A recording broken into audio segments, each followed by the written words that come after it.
Assalamualaikum warahmatullahi wabarakatuh. Perkenalkan, nama saya Yesa Amila, NIM 2206033 dari Teknik Informatika Kampus STT YBSI. Saya di sini akan memenuhi tugas UTS mata kuliah struktur data dan saya mengambil materi yang berjudul struktur. Pada pembahasan pertama, saya akan membahas tentang pengertian dari struktur.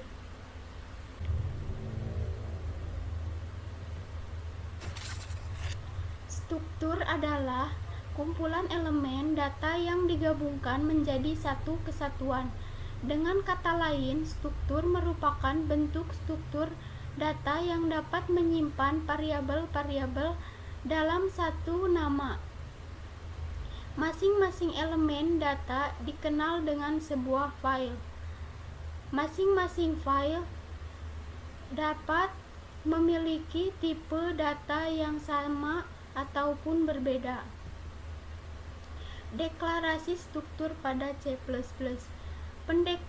Pendeklarasian struktur selalu diawali kata baku struktur diikuti dengan struktur, dan deklarasi file yang membangun struktur di antara pasangan tanda kurung kurawal buka dan kurung kurawal tutup yang diakhiri dengan tanda titik koma. Jika terdapat file dengan tipe data yang sama, dapat dideklarasikan bersama dengan dipisahkan oleh tanda koma, sehingga tidak perlu menuliskan tipe datanya berulang-ulang. Struktur bentuk umum. Bentuk umumnya seperti yang ada pada gambar. Ada struktur, nama, lalu tipe data, nama filenya, nama file pertama dan nama file kedua. Lalu ada contohnya. Contohnya seperti ini. Kemudian pemakaian struktur pada C++. Untuk menggunakan struktur dapat dilakukan dengan menuliskan nama struktur yang diikuti dengan nama filenya yang dipisahkan dengan tanda titik atau tanda panah. Jika variabel tunggal, maka digunakan tanda titik sebagai pemisah, tetapi jika variabel pointer, maka digunakan tanda panah sebagai pemisah.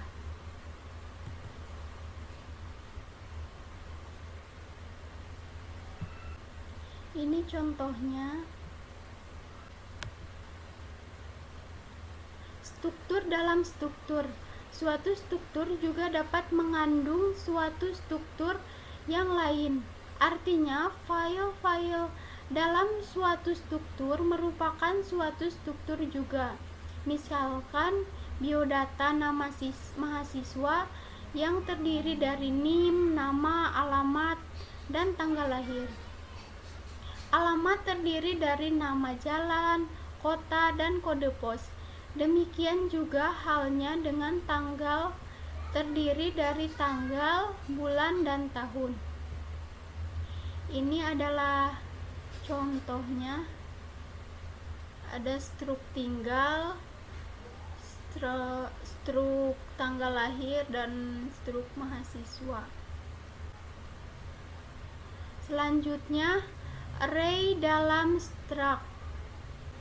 Suatu struktur juga dideklarasikan menjadi sebuah array apabila hendak menggunakan satu struct untuk beberapa kali. Sebenarnya sama dengan struktur tunggal.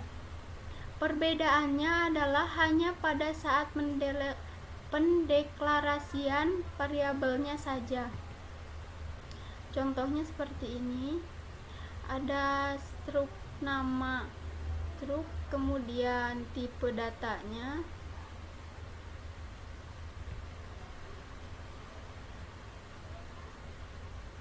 Ini contoh struktur pada Python. Baik, sekarang kita akan membuat program di dalam Python. Pertama kita tulis kelas, kemudian mahasiswa, titik 2, lalu ke bawah dev,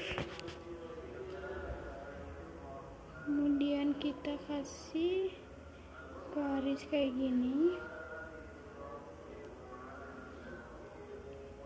kita ketik init, kemudian kasih garis lagi dalam kurung sel, kasih titik 2, kita enter. Yang pertama sel titik nim, kemudian kasih sama dengan, jangan lupa kita kasih string. Setelah itu kita ketik sel lagi, nama sama dengan string, terus selanjutnya kita ketik sel lagi, kemudian alamat sama dengan, kita kasih string lagi, lanjut lagi kita kasih umur, kemudian sama dengan, jangan lupa stringnya, lalu kita enter. Sekarang kita ketik MHS sama dengan mahasiswa, kemudian kita pakai kurung di belakangnya, lalu ketik hal yang sama, masukkan nim sama dengan, lalu input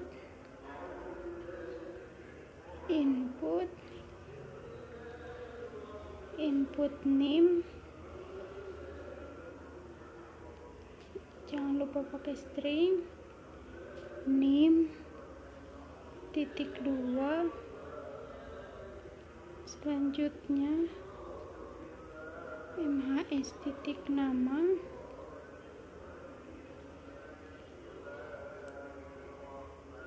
kemudian input,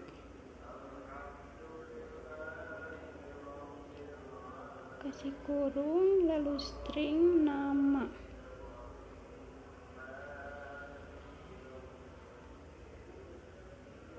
kemudian selanjutnya alamat,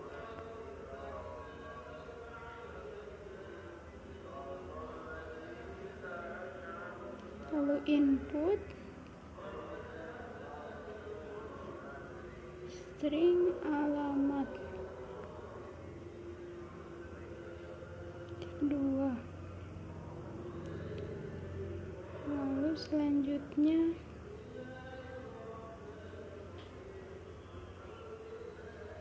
umur,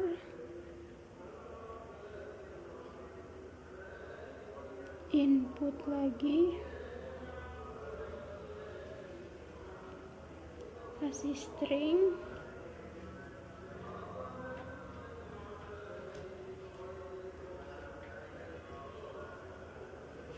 kemudian setelah itu kita print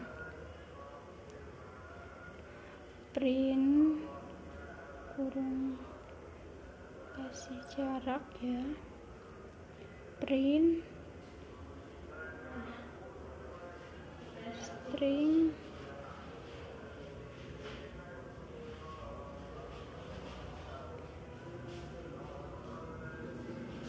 garis n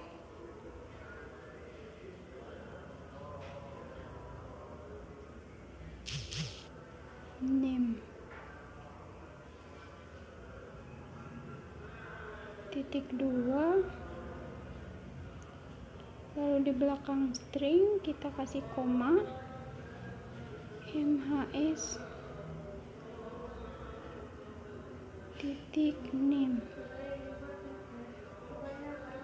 Kemudian print lagi, kita panggil semuanya yang ada di atas, string nama titik 2, kasih koma lagi di belakang string. Mohon maaf ya, agak sulit. Kemudian MHS titik nama, ini penulisannya harus sesuai yang di atas ya, kalau nggak sesuai nanti bisa error. Kita print lagi,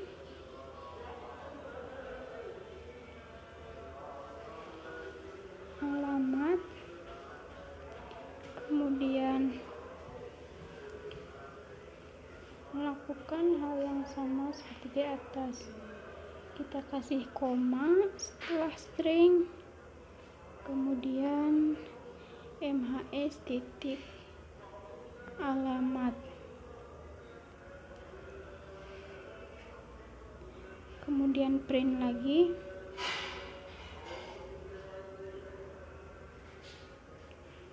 print string umur,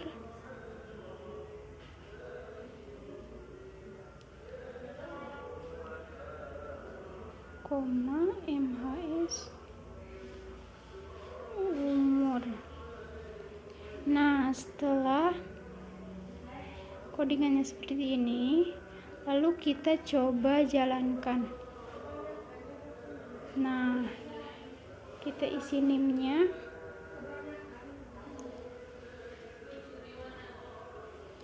kemudian kita enter, kasih nama, lalu enter lagi, alamatnya kita masukkan ya sesuai arahan, enter lagi, kasih umur. Nah, selesai. Itu adalah contoh pemrograman struktur pada Python. Dan saya juga. Oke, assalamualaikum warahmatullahi wabarakatuh teman-teman semuanya. Belajar terbuka. Sekarang kita lanjutkan, kita belajar struct ya. Oke, kita siapkan dulu semuanya sebelum kita belajar struct-nya ya. Ini saya akan tambahin string dan nanti saya akan pakai beberapa ya untuk stringnya. Nah, terus ini kita taruh main di situ ya. Ini kita buat besar aja biar kelihatan gitu kan. Nah, ini wait. Oke, gitu ya. Nah, gini teman-teman. Misal ya, saya taruh di sini ya. Saya taruh di sini. Misalkan gini. Jadi struct itu berguna, dia itu artinya adalah sebuah data ya yang dibentuk oleh beberapa data. Oke? Jadi ini ya. Jadi data yang dibentuk oleh beberapa data itu adalah struct gitu ya. Nah, maksudnya gimana Bang? Struct ini Bang, oke? Jadi gini. Kalau misalkan ya, saya misalkan punya gini, punya jeruk misalkan ya. Jeruk misalkan. Nah, jeruk itu kan misalkan dia adalah buah. Oke? Ya, jeruk adalah buah. Nah, jeruk ya, dia itu kan punya komponen-komponen ya, misalkan kayak warna, oke? Terus jeruk punya misalkan berat gitu. Terus jeruk juga misalkan punya harga, terus nanti jeruk juga punya rasa misalkan ya. Ini. Nah, kalau misalkan ya, kalau kita pakai tipe data yang udah ada, kita biasanya bikinnya gini kan, jeruk, terus warna misalkan ya, terus orange gitu. Oke? Terus misalkan jeruk berat apa gitu ya. Misalkan gitu biasanya. Nah, kita bisa menggunakan struct ya. Kita bikin sebuah tipe data yang mempunyai subdata gitu, punya komponen di subdatanya. Ya, misalkan kita sekarang mau bikin sebuah tipe data yang namanya buah misalkan ya. Oke, kita bikinlah ini struct ya. Terus kita kasih namanya buah gitu. Terus kita kasih kurung kurawal kayak gitu, jangan lupa titik koma di belakangnya. Oke. Nah, kalau udah gini, kita bisa nambahin komponen-komponennya gitu di dalam si struk buah ini. Misal, pertama adalah warna ya, kita taruh string. Oke, warna. Itu adalah komponen yang pertama. Oke, terus kita pakai integer misalkan untuk berat misalkan ya, kita integer berat atau jangan integer ini berat, kita bikin float aja ya, float misalkan ya. Terus harga misalkan integer harga kan harga integer ya, nggak ada koma ya. Oke, integer harga. Nah, terakhir misalkan kita mau rasa gitu ya, string rasa gitu. Oke, gitu ya. Lihat, jadi ini adalah sebuah tipe data buah yang mempunyai beberapa komponen. Nah, gimana Bang cara kita buatnya? Nah, jadi setelah kita punya struk buah itu, oke, kita bisa taruh di sini, kita buatlah. Kan kalau misalkan kita deklarasi sebuah sebuah variabel kan ini ya, integer a misalkan sama dengan 1 gitu kan. Nah, sama juga dengan si struct, kita bisa taruh gini, buah misalkan apel gitu. Oke, berarti si apel itu adalah buah gitu. Jadi si apel ini adalah buah. Buah yang mana? Buah yang ini. Oke. Nah, ini tidak direkomendasikan tapi saya akan coba aja. Jadi sial gitu ya. Apel titik warna. Oke. Kita lihat. Oke, sudah saya compile, ini saya keluarin ya di sini. Main, lihat, tidak ada isinya. Oke. Nah, saya coba keluarin lagi sial apel titik berat. Itu ya. Kita compile, terus kita keluarin di sini, lihat jadi 0. Sip ya. Jadi yang ini sebenarnya ada namanya tapi kosong, ini 0 gitu ya. Nah, sekarang kita jadi bisa memberikan nama gitu ke si apel ini gitu ya. Gimana caranya gini? Jadi saya mau kasih warna nih ke si apel ya. Jadi apel titik oke, warna oke sama dengan merah. Ya, kalau kita compile, kita taruh kita keluarin di situ, lihat jadinya warna merah. Oke. Oke, lihat si floatnya jadi ada isinya, ini random doang sih sebenarnya ya. Itu kayaknya dia ngambil dari mana gitu si addressnya. Kita coba lagi apel beratnya, misalkan apel itu beratnya berapa gram? Misalkan 250 gram ya. Lalu kita punya apel harga, misalkan harganya berapa per kilo? Misalkan per kilo harganya berapa sih? 50.000 misalkan ya. Saya nggak tahu harganya. Misalkan ini ini kita titik misalkan 50F gitu ya. Terus ini kita kasih apel titik rasa itu misalkan rasanya adalah manis asam. Oke. Nah, ini jadi saya bisa keluarin semua di situ. Ini sial ya, apel titik apa ya, berat harga. Nah, ini saya copy aja, kita ganti ini jadi rasa. Gitu ya. Oke, beres, kita keluarin. Lihat ya, jadinya kayak gini ya. Yang ini beratnya adalah float, harganya adalah ini. Jadi kita bisa mengakses semuanya. Oke. Ini saya kecilin dulu. Oke. Keren ya. Jadi ini kita jadi bisa membuat sebuah tipe data yang punya banyak komponen gitu. Oke. Jadi kita jadi udah punya, ini adalah contoh dari struct gitu. Nah, lalu kalau kita mau buat lagi yang lain bisa ya. Kita bisa bikin yang lain lagi. Misalkan kita bikin di sini buah jeruk gitu ya. Kita bikin buah jeruk. Nah, buah jeruk juga komponennya sama misalkan ya. Kita taruh di sini, terus kita ganti ini jadi oranye gitu, terus ini lebih ringan. Ini 150 gitu, terus harganya juga lebih murah 20.000 misalkan. Terus rasanya adalah asam. Oke, terus ini ganti jadi jeruk gitu. Oke, terus ini kita keluarin lagi, kita taruh di sini, ini sial, ini adalah apel. Oke, terus ini saya copy aja, terus saya copy di bawahnya, terus ini Ctrl D ya kalau misalkan di Windows, kalau misalkan di MacBook itu pakai Command D ya, ting ting ting ting gitu, jadi jeruk gitu. Oke, ini kita compile. Oke, ini kita clear, terus kita keluarin, lihat ya. Jadi sekarang apel itu merah, nah kelihatan ya. Ini kita taruh aja. Oke, kita kasih minus, terus kita kasih gitu, terus juga sama, kita kasih minus terus gitu. Oke, kita compile, ini kita clear, terus kita main ya. Lihat, apel merah 250 gram, 50.000, manis kesat, jeruk oranye, udah lihat. Oke, jadi kita sekarang jadi punya template. Ini adalah template ya untuk kita membuat sebuah data yang bisa jelas. Oke, misalkan ya contoh nih, kegunaannya untuk apa Bang? Kegunaannya misalkan nih, kita punya student ID ya. Ini sebenarnya mirip-mirip dengan kelas sebenarnya objek ya. Misalkan nih, saya punya contohnya ya, ini bisa kalian cobain aja sih. Misalkan struk mahasiswa misalkan ya. Ini mahasiswa punya siapa? Punya string nama misalkan. Oke, terus misalkan punya lagi apa? Misalkan kita dia punya integer, misalkan apa? Name misalkan ya. Oke, name. Terus misalkan dia punya boolean, misalkan boolean lulus atau belum gitu. Oke, misalkan ya, dia itu bisa dipakai juga struk ini, seperti itu contohnya. Oke, teman-teman semua. Jadi itu adalah struk ya. Jadi itu adalah video contoh pembuatan. Oke, assalamualaikum warahmatullahi wabarakatuh teman-teman semua. Belajar terbuka. Sekarang kita lanjutkan, kita belajar struct ya. Oke, kita siapkan dulu semuanya sebelum kita belajar structnya. Sekian penjelasan dari saya. Mohon maaf bila ada kesalahan. Wassalamualaikum warahmatullahi wabarakatuh.